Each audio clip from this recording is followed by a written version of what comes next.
خبیث انسان، میری نظروں کے سامنے سے دفع ہو جاؤ، تم اس قابل نہیں کہ میرے پہلو میں بیٹھے رہو۔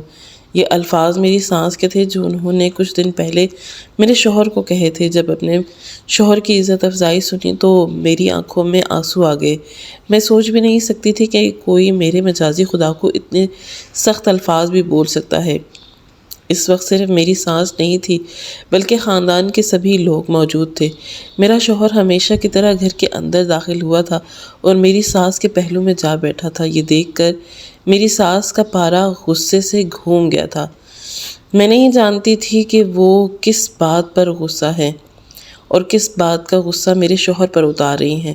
مجھے اتنا پتہ تھا کہ وہ میرے شوہر کے ساتھ زیادتی کر رہی تھی۔ اس سے پہلے کہ میں کچھ کہتی، میرے شوہر نے مجھے آنکھوں ہی آنکھوں میں خاموش رہنے کا اشارہ کیا اور پھر اس کے ساتھ ہی مجھے کمرے سے باہر جانے کا کہا۔ میں اپنے کمرے میں گئی اور پھوٹ پھوٹ کر رونے لگی۔ مجھے سب سے زیادہ غصہ اپنی ماں پر آ رہا تھا جنہوں نے مجھے اس جہنم میں جھونک دیا تھا۔ یہاں پر میری عزت دو کوڑی کی بھی نہیں تھی۔ سب لوگ ہی مجھ سے ہتک آمیز لہجے میں بات کرتے تھے۔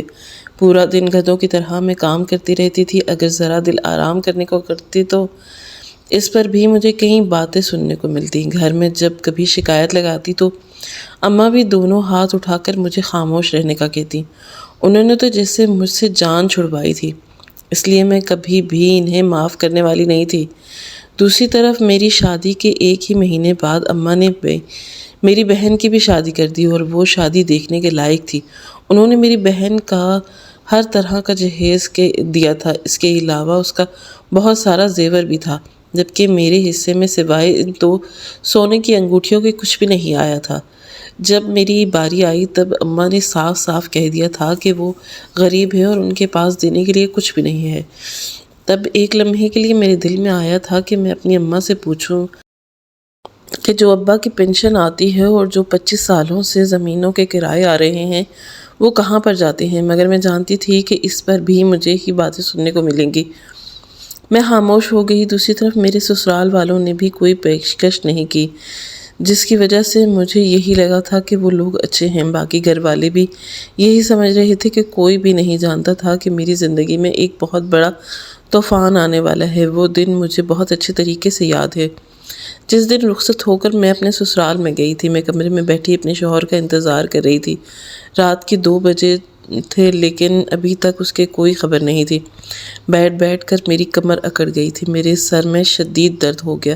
پچھلے کچھ دن اسی ٹینشن کی وجہ سے میں نہیں سو پائی تھی۔ اپنے گھر والوں سے دور ہو جاؤں گی۔ اسی وقت ہی کمرے کا دروازہ کھلا اور ایک لڑکی کمرے کے اندر داخل ہوئی۔ اس نے ایک ماڈرن لباس پہنا ہوا تھا اور چہرے کے نقوش بھی تنے ہوئے تھے۔ اسے دیکھ کر میں نے شکر کا کلمہ پڑھا۔ میں نے کہا کہ مجھے شدید پیاس لگ رہی ہے، کیا مجھے پانی کا ایک گلاس مل سکتا ہے؟ میری بات سن کر وہ تیزی سے چلتی ہوئی میرے پاس آئی اور میرا منہ دبوچتے ہوئے غصے سے کہنے لگی، میں تمہارے باپ کی نوکر نہیں ہوں جو تمہارے کام کرتی پھروں گی۔ میں تمہیں صرف اور صرف تمہاری اوقات یاد دلانے آئی ہوں۔ اس کے بعد اس نے میرا ہاتھ پکڑا اور مجھے اٹھا کر کچن میں لے گئی۔ میں اس سب کے لیے بالکل بھی تیار نہیں تھی۔ سامنے ہی کچھ سبزیاں پڑی ہوئی تھیں۔ فریج سے جا کر اس نے انڈے نکالے اور میرے حوالے کرتے ہوئے کہا کہ جلدی سے مجھے اچھا سا آملیٹ بنا کر دو، مجھے گوشت سے الرجی ہے، کوئی اور چیز کھانے کا دل نہیں کر رہا۔ میری طبیعت شدید خراب ہو رہی ہے۔ 2 ٹوک انداز میں اس نے مجھ سے یہ بات کہی تھی۔ یوں لگ رہا تھا کہ جیسے وہ انکار سننے کی حالت میں ہی نہیں ہے۔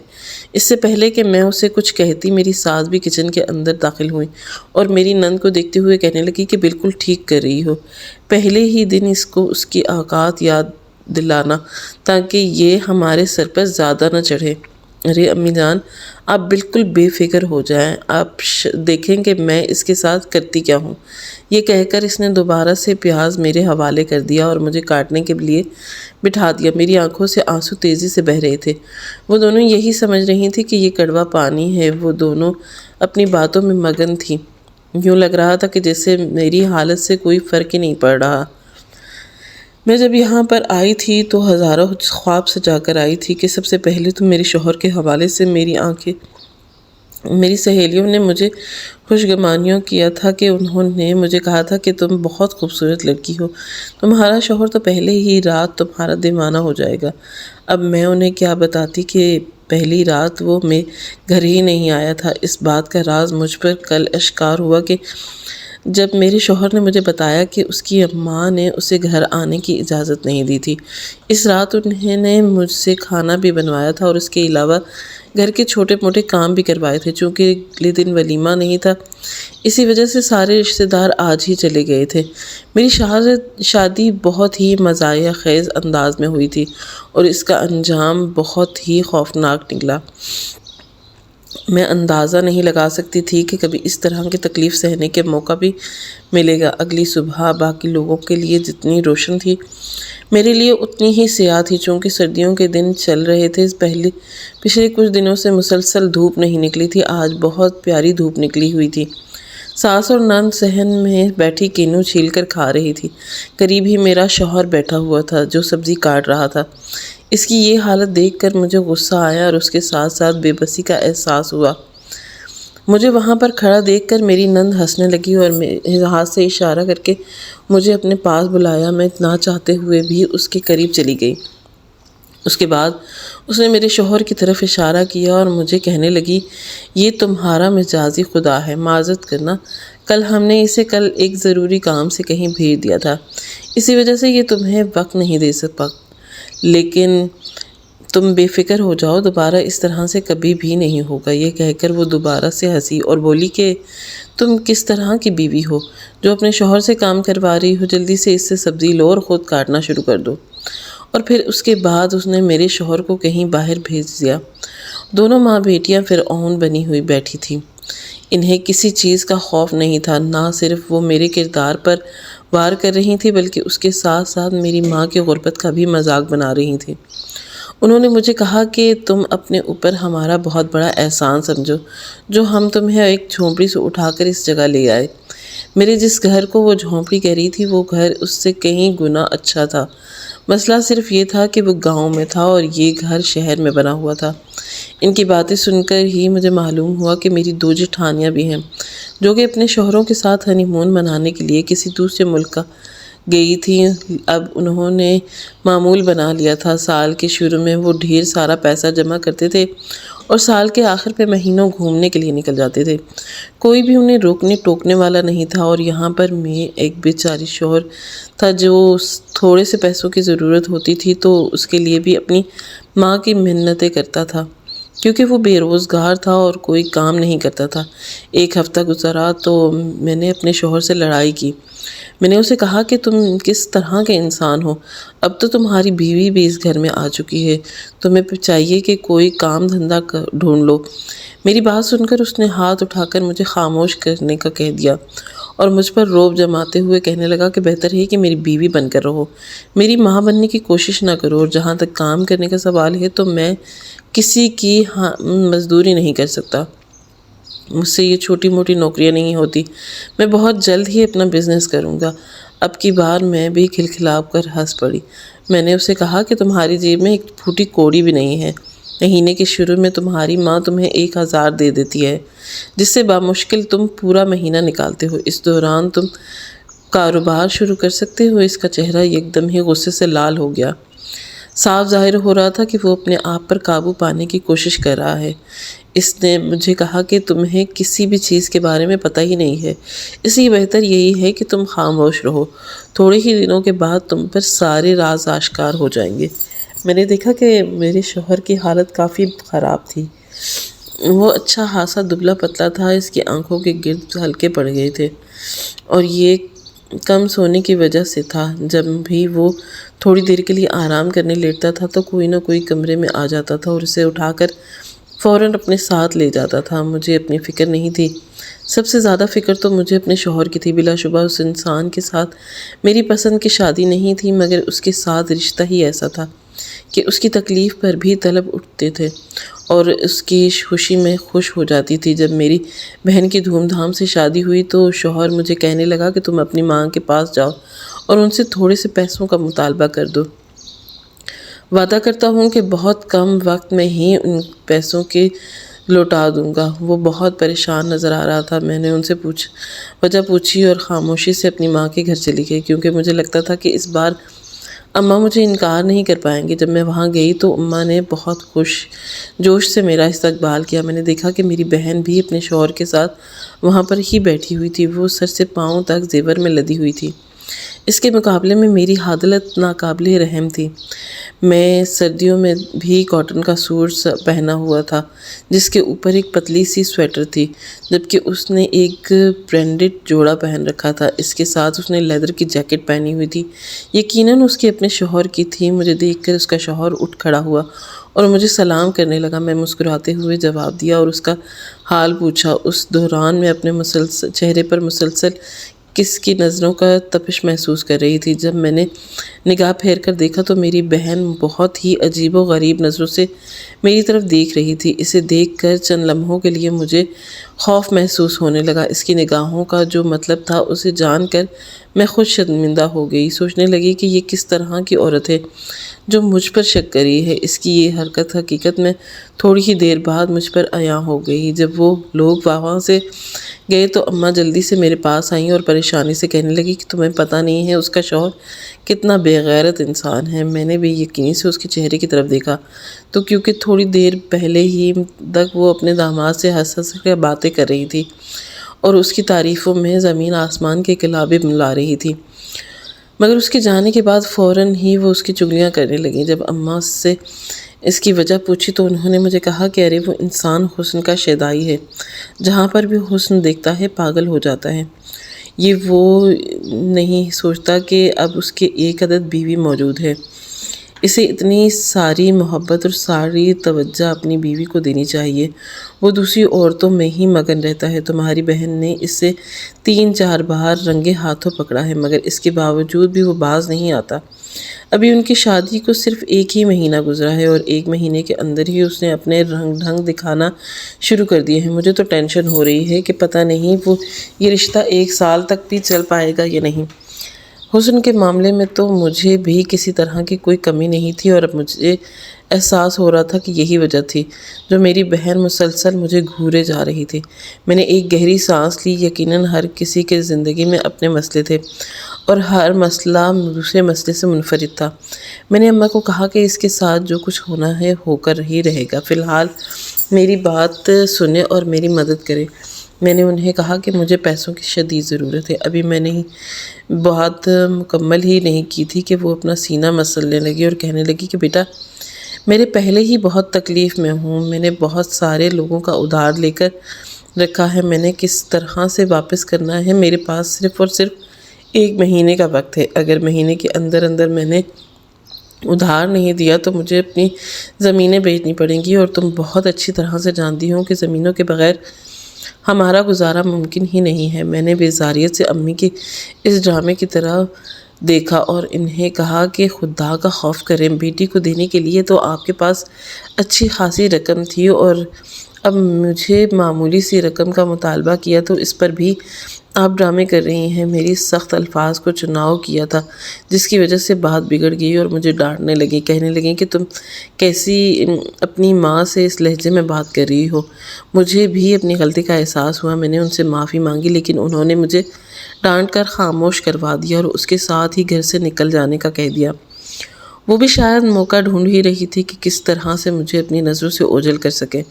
میں خالی ہاتھ اپنے گھر واپس چلی آئی۔ جب اندر گئی تو سامنے کا ہم منظر دیکھ کر مجھے لگا کہ میں نے کچھ غلط دیکھ لیا ہے۔ میرا شوہر اس وقت چارپائی پر لیٹا ہوا تھا، قریب ہی میری ساس بیٹھی تھی جو اس کے منہ پر توڑ کر انگور ڈال رہی تھی۔ نند بیٹھی اس کے پاؤں دبا رہی تھی۔ اس کے ساتھ باہر جیٹھ اور جیٹھانی بھی بیٹھے تھے جو ہنس کر باتیں کر رہے تھے۔ یقیناً وہ آج ہی واپس آئے تھے۔ مجھے دیکھ کر میری جیٹھانی جلدی سے اٹھیں اور چلتی ہوئی میرے پاس آئیں۔ اس کے ساتھ ہی اس نے گرم جوشی سے مجھے گلے لگایا اور میری نند سے مخاطب ہوئی، کہنے لگی کہ جو سمجھ رہی ہو یہ وہی عورت ہے۔ میری نند نے زور سے ہاں میں سر ہلایا، جوش سے کہا جی ہاں، یہ ہماری پیاری بھابھی جان ہے۔ میں نے آپ کو بتایا بھی تھا کہ یہ بہت خوبصورت ہے۔ میں حیرانگی سے اس کے بدلے ہوئے لہجے کو دیکھ رہی تھی۔ ایک نظر اپنے شوہر پر ڈالی تو وہ مسکراتے ہوئے میری طرف ہی دیکھ رہا تھا۔ اس نے آنکھوں ہی آنکھوں میں خاموش رہنے کا اشارہ کیا اور بھی مجھے کمرے میں جانے کا کہہ دیا۔ میں سوچ ہی رہی تھی کہ گھر جانے کے بعد دوبارہ سے کام کرنا پڑے گا، جب دیکھا کہ سارے کام میری نند کر چکی تھی۔ میں بھی سکون میں ہو گئی اور کمرے میں جا کر لے گئی۔ ذہنی تھکاوٹ بہت زیادہ تھی، لمحوں میں ہی سو گئی۔ شام کے وقت جب میری آنکھ کھلی تو مغرب کا ٹائم تھا۔ میں یہ دیکھ کر پریشان ہو گئی، جلدی سے کمرے سے باہر نکلی کیونکہ ابھی تک میں نے کھانا بھی بنانا تھا۔ کچن میں گئی تو پہلے ہی مختلف کھانوں کی خوشبوئیں آ رہی تھی۔ میری نند پسینے میں شرابور وہاں پر کھڑی تھی۔ اس کی یہ حالت دیکھ کر مجھے بہت خوشی محسوس ہو رہی تھی اور جلدی سے پلٹی تھی۔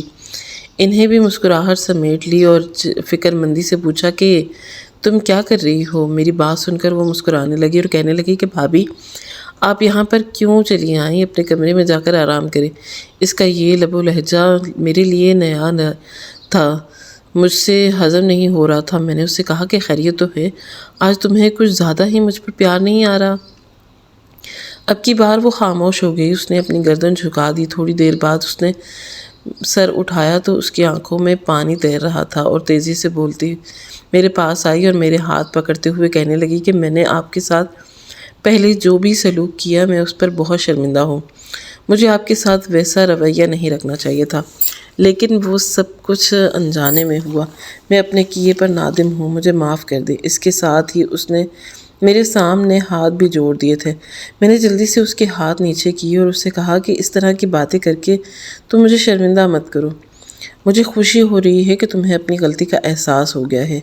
اس سے پہلے کہ مزید کچھ کیا تھا اپنے پیچھے مجھے محسن کی آواز سنائی دی۔ میں چونک گئی۔ جب پیچھے پلٹ کر دیکھا تو وہ وہاں پر مسکراتے ہوئے میری طرف ہی دیکھ رہا تھا۔ پہلے اس کی آنکھوں میں جو فکر مندی نظر آتی تھی وہ ختم ہو گئی تھی۔ اس کے چہرے پر بھی اطمینان پھیلا ہوا تھا۔ اس نے مجھے کہا کہ میں نے تمہیں کہا بھی تھا اپنے کمرے میں جا کر آرام کرو۔ آج کے بعد تمہارا کچن میں کوئی کام نہیں، صرف اور صرف تم آرام کرو گی۔ جی جی بھابھی جان، بھائی ٹھیک کہہ رہے ہیں، میں آپ کو اپنے کمرے میں جا کر آرام کرنا چاہیے، کہیں ایسا نہ ہو کہ آپ کی طبیعت خراب ہو جائے۔ یہ کہہ کر وہ دوبارہ سے کاموں میں مگن ہو گئی۔ میرے لیے یہ سب کچھ مختلف تھا، مجھ سے ہضم بھی نہیں ہو رہا تھا۔ مجھے یوں لگ رہا تھا کہ جیسے میں کوئی خواب دیکھ رہی ہوں۔ میں تیزی سے اپنے شوہر کے پاس گئی۔ میں نے اس سے کہا کہ ذرا بھی مجھے چٹکی تو کاٹیں۔ مجھے اندازہ ہوا کہ میں کوئی خواب یا حقیقت ہے۔ اس نے ہنستے ہوئے کہا کہ میرا سر اپنے سینے سے لگایا اور کہا کہ بیگم صاحبہ یہ حقیقت ہی ہے، جتنا جلدی ہو جائے اس پر یقین کر لیں۔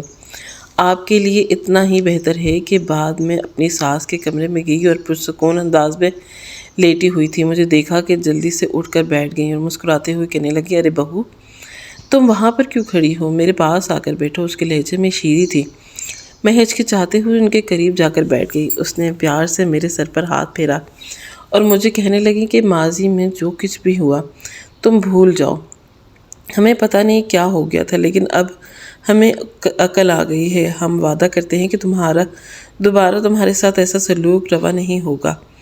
تو میں بھی وہی درجہ دیا جائے گا جو درجہ باقی بہوؤں کو حاصل ہے۔ میں ان سے ہچکچاتے ہوئے پوچھ لیا کہ آخر ایک رات میں ایسا کیا ہو گیا جو سب کچھ ہی بدل گیا؟ انہوں نے مسکراتے ہوئے کہا کہ اب ہمیں عقل آ گئی ہے، چلو یہ باتیں چھوڑو، میں نے تمہیں کچھ ضروری چیزیں دینی ہیں۔ یہ کہہ کر وہ جلدی سے اپنے لاکر کی طرف بڑھیں۔ وہاں سے انہوں نے 2 سونے کے سیٹ نکالے اور بہت بھاری تھے۔ انہیں دیکھ کر میری آنکھیں چمکنے لگیں۔ انہوں نے مجھے کہا کہ یہ تمہارے سسر انڈیا سے لائے تھے۔ ان کے ساتھ ہی انہوں نے مجھے ایک بنارسی ساڑی بھی دی۔ مجھے کہنے لگیں کہ یہ ساڑی میں نے ایک لمحے عرصے سے نکال کر رکھی تھی۔ میں نے فیصلہ کیا تھا کہ جو بہو اس ساڑی کے لائق ہوگی اسے ہی دوں گی۔ اس کے ساتھ ہی وہ جٹھانیوں کی برائیاں کرنے لگی اور کہنے لگی کہ وہ تو اس قابل ہی نہیں کہ میں انہیں ایک پھوٹی کوڑی بھی دوں۔ انہوں نے تو میرے دونوں بیٹوں کو مکمل طور پر اپنے قبضے میں کیا ہوا ہے۔ پہلے ایک زمانہ تھا کہ جب وہ ہر وقت ہی اپنے دونوں بہوؤں کی تعریفیں کرتی رہتی تھی، اور اب وہ ان کی برائیاں کرنے میں ذرا بھی شرم محسوس ہی نہیں کر رہی تھی۔ مجھ سے یہ سب کچھ سننا مشکل ہو گیا تھا۔ میں انہیں خاموش کروانا چاہتی تھی مگر وہ اپنی ہی کہی جا رہی تھی۔ تھوڑی دیر کے بعد انہوں نے ان دونوں کے سارے راز کھول کر میرے سامنے رکھ دیے۔ میرے کانوں سے دھواں نکل رہا تھا۔ اس وقت میں صرف ایک ہی بات سوچ رہی تھی کہ اگر کبھی ان کے میرے ساتھ لڑائی ہوئی تو کیا یہ دوسری عورتوں کے سامنے میری بھی اسی طرح برائی کریں گی؟ اس وقت مجھے احساس ہو گیا تھا کہ میری ساس بالکل بھی ٹھیک عورت نہیں ہے۔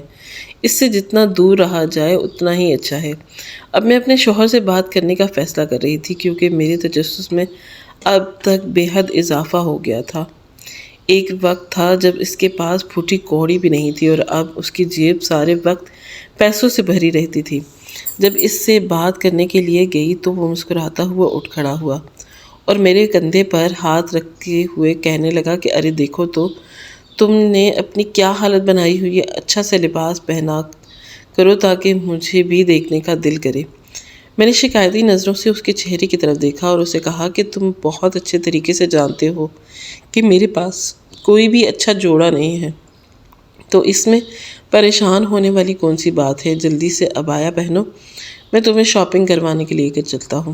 اس کے کہنے پر میں نے جلدی سے کپڑے تبدیل کر لیے۔ میں بھول گئی تھی کہ میں اس سے کچھ پوچھنے کے لیے آئی تھی۔ تھوڑی دیر کے بعد اس کے ساتھ ایک شاپنگ مال میں گئی۔ اس نے میرا ہاتھ پکڑا ہوا تھا اور مجھے مختلف دکانوں میں لے کر جانے لگا۔ میں جس چیز پر ہاتھ رکھتی وہ چیز اگلے ہی علم میں پیک کر کے مجھے مل جاتی۔ مجھے بہت خوشی محسوس ہو رہی تھی۔ ہمیشہ سے ہی میں نے اس زندگی کی خواہش کی تھی۔ شاپنگ کرنے کے بعد وہ مجھے ایک بہت بڑے ہوٹل میں لے کر گیا جہاں پر اس نے مجھے ایک پرلطف ڈنر کروایا۔ میں نے اس حالت سے پوچھا کہ تمہارے پاس اتنے پیسے کہاں سے آئے؟ میری بات سن کر وہ ہنسنے لگا اور کہنے لگا کہ تم آم کھاؤ، گٹلیاں کیوں گنتی ہو؟ اس سے کہا کہ میرے تجسس میں بھی اضافہ ہوتا جا رہا تھا۔ مجھے کہا کہ بہتر یہی ہوگا کہ تم اپنے دماغ کے گھوڑے بے کام مت چھوڑو، بیٹھے رہو۔ تھوڑی ہی دیر گزری تھی کہ ایک آدمی اس کے پاس آیا جسے دیکھ کر وہ اٹھ کھڑا ہوا اور پرجوش انداز میں اسے گلے لگا لیا۔ اس کے بعد اس نے انکل سے میرا تعارف کروایا اور کہا کہ یہ میرے چچا جان ہیں۔ میں نے حیرت سے ان کے قریب کھڑے شخص کو دیکھا۔ میں نے آج سے پہلے انہیں نہیں ملی تھی۔ میرا حیرانگی دیکھ کر میرے انکل ہنسنے لگے اور کہنے لگے کہ بیٹا میں سمجھ سکتا ہوں کہ تمہیں یہ سب دیکھ کر حیرت ہو رہی ہے، لیکن یہ سچ ہے۔ پھر انہوں نے میرے شوہر کو طرف دیکھا اور اسے کہنے لگا کہ کیا تم نے بھی اپنی بیوی کو کچھ نہیں بتایا؟ میرے شوہر نے انکار میں سر ہلایا اور ان کے کندھے پر تھپکی دیتے ہوئے فکر مت کرو، انہیں ابھی سب کچھ ٹھیک ہو جائے گا، سب صحیح ہو جائے گا تو میں اسے سب کچھ بتا دوں گا۔ مجھے ان کی باتوں کو کچھ سمجھ نہیں آ رہی تھی، لیکن ایک بات کا تو مجھے اندازہ ہو چکا تھا کہ وہ لوگ کچھ مجھ سے چھپا رہے تھے۔ اس کے بعد میرا شوہر کام ہے بہت زیادہ مصروف رہنے لگا۔ مجھے پتہ چلا تھا کہ اس نے ایک بڑا کاروبار شروع کیا ہے اور اس کاروبار کے لیے پیسے بھی اس کی ماں نے ہی اسے دیے تھے۔ پہلے انہوں نے مجھے زیور دیا اور پھر میرے شوہر کو پیسے دیے۔ آخر اس کے پیچھے کوئی تو بڑی وجہ ہوگی۔ اس کے بارے میں مجھے جاننا چاہتی تھی۔ مجھ پر لازم ہو گیا تھا اور شاید اس دن میں جاننے میں کامیاب ہو جاتی اگر مجھے اپنے گھر سے ایک بڑی خبر نہ ملتی۔ صبح کا وقت تھا کہ میں بیٹھی ناشتہ کر رہی تھی جب اچانک ہی میرے موبائل پر کال آئی۔ میرے قدموں کے نیچے سے زمین نکل گئی۔ میری بہن کو طلاق ہو گئی تھی۔ میں نے ناشتہ وہیں پر چھوڑا اور جلدی سے اپنے کمرے کی طرف بھاگی، چادر اوڑھ کر اپنی ماں کے گھر چلی گئی۔ اندر داخل ہوئی تو بہن کے رونے کی آواز سنائی دے رہی تھی، تڑپ رہی تھی اور چھوٹے بچے کی طرح زور زور سے رو رہی تھی اور صرف ایک ہی بات کر رہی تھی، اماں میرا کیا قصور تھا جو میرے ساتھ اتنی بڑی زیادتی ہوئی تھی؟ میں تیزی سے اس کے پاس گئی۔ مجھے دیکھ کر وہ اٹھ کھڑی ہوئی اور زور سے مجھ سے گلے ملتے ہوئے کہنے لگی کہ مجھے معاف کر دو، میں نے تمہارا حق کھایا تھا اور دیکھو کہ وہ سب کچھ مجھے ہضم نہیں ہوا۔ دراصل اماں نے جو زیور اور جو کپڑے مجھے دینے تھے وہ بھی اسے اپنے جہیز کے لیے رکھ لیے تھے۔ اس بارے میں مجھے کافی ٹائم بعد پتہ چلا تھا، مگر مجھے افسوس نہیں ہوا۔ میں نے اسے کہا کہ اس طرح کی کوئی بات نہیں، تم فضول سوچیں اپنے دماغ سے نکال دو، بس یہ سمجھو کہ ایک ذلیل انسان سے تمہارا پیچھا چھوٹ گیا۔ اگر تم اس کے ساتھ رہتی تو وہ تمہیں ایک پاگل کر دیتا۔ تم شکر ادا کرو کہ تم نفسیاتی ہونے سے بچ گئی۔ اس نے مجھے روتے ہوئے کہا کہ میں ایک طلاق یافتہ، میری معاشرے میں کوئی عزت نہیں، لوگ مجھ پر الزام لگائیں گے، تھو تھو کریں گے۔ میں نے اسے کہا کہ یہ صرف اور صرف تمہاری غلط فہمی ہے، ایسا کچھ بھی نہیں ہوگا۔ جب تک میں زندہ ہوں تب تک میں کسی کو بھی یہ اجازت نہیں دوں گی تمہیں تکلیف پہنچانے کی۔ چند دن میں میں اس کے گھر میں رہی اور پھر اس کے بعد میں دوبارہ سے اپنے سسرال لوٹی۔ اس دن میرا شوہر گھر پر نہیں تھا۔ میرے پاس موقع تھا کہ الماری چیک کروں، اور پھر جو فائل مجھے دیکھنے کو ملی اس پر تحریر پڑھی۔ اس کے بعد تو چند لمحوں کے لیے میرا دماغ کچھ سوچنے پر مجبور ہو گیا۔ اسی وقت میرا شوہر کمرے کے اندر داخل ہوا۔ جب اس نے میرے ہاتھ میں وہ فائل دیکھی تو مسکرانے لگا اور کہنے لگا کہ مجھے پتا تھا کہ تم اس کے پاس پہنچنے میں کامیاب ہو جاؤ گی۔ میں تیزی سے اس کے پاس گئی اور اسے کہا کہ یہ سب کچھ کیا ہے، تم مجھے بتانا پسند کرو گے؟ اس نے میرے کندھے پر ہاتھ رکھا اور مجھے بستر پر بٹھاتے ہوئے کہا کہ میں تم سب کچھ بتاؤں گا، میری بات تحمل سے سنو۔ جب میں 2 سال کا تھا تو میری ماں کا انتقال ہو گیا تھا۔ ابا نے دوسری شادی کر لی تھی۔ جس عورت سے انہوں نے شادی کی تھی اس کے پہلے سے ہی بچے تھے۔ اس کے 2 بیٹے تھے، دونوں ہی مجھ سے بڑے تھے، اور ایک غریب عورت تھی جس پر ابا جان نے ترس کھا کر اس بارے میں بھی مجھے اپنے چچا جانتے تھے۔ پتہ چلا کہ اس عورت نے ابا سے وعدہ کیا تھا کہ وہ میرا خیال رکھیں گی اپنے بچوں کی طرح۔ ابا چونکہ ایک بہت بڑا کاروبار کرتے تھے اور اپنے کاروبار میں مصروف رہتے تھے، اس کے پاس اتنا وقت نہیں تھا کہ وہ میری دیکھ بھال کر سکتے۔ خاندان کی کسی عورت پر وہ بھروسہ نہیں کر سکتے تھے کیونکہ ساری عورتیں ہی جادو کرنے میں مشہور تھیں۔ انہوں نے میری سگی خالہ سے نکاح کرنا چاہا تھا، لیکن وہ کسی اور سے محبت میں گرفتار تھی۔ اسی وجہ سے وہ بھی پیچھے ہٹ گئیں، کیونکہ وہ نہیں جانتے تھے کہ ان کی وجہ سے کسی عورت کی زندگی برباد ہو جائے۔ خیر، میری سوتیلی ماں سے انہوں نے شادی کر لی اور پھر ان کی بدقسمتی کے 2 ہی سال بعد ان کا انتقال ہو گیا۔ میری سوتیلی ماں ایک بہت ہی چالاک عورت تھی۔ وہ اچھے طریقے سے جانتی تھی کہ جب تک وہ ابا کے رشتہ داروں کے درمیان رہیں گی تب تک وہ مشکل میں رہیں گی، چونکہ وہ چاہتی تھی کہ ساری جائیداد ان کے بچوں کو ملے۔ اس کے لیے سب سے زیادہ ضروری کام وہاں سے نکلنا تھا۔ میری سوتیلی ماں نے وکیل کے ساتھ بھی تعلقات قائم کر لیے تھے اور اسے کہتی تھی کہ وہ ابا کی وصیت کے بارے میں کسی کو بھی نہ بتائیں۔ رات کے اندھیرے میں وہ ہم بچوں کو لے کر وہاں سے نکل گئی۔ ان کے بارے میں کسی کو بھی پتہ نہیں تھا کہ وہ کہاں پر ہیں۔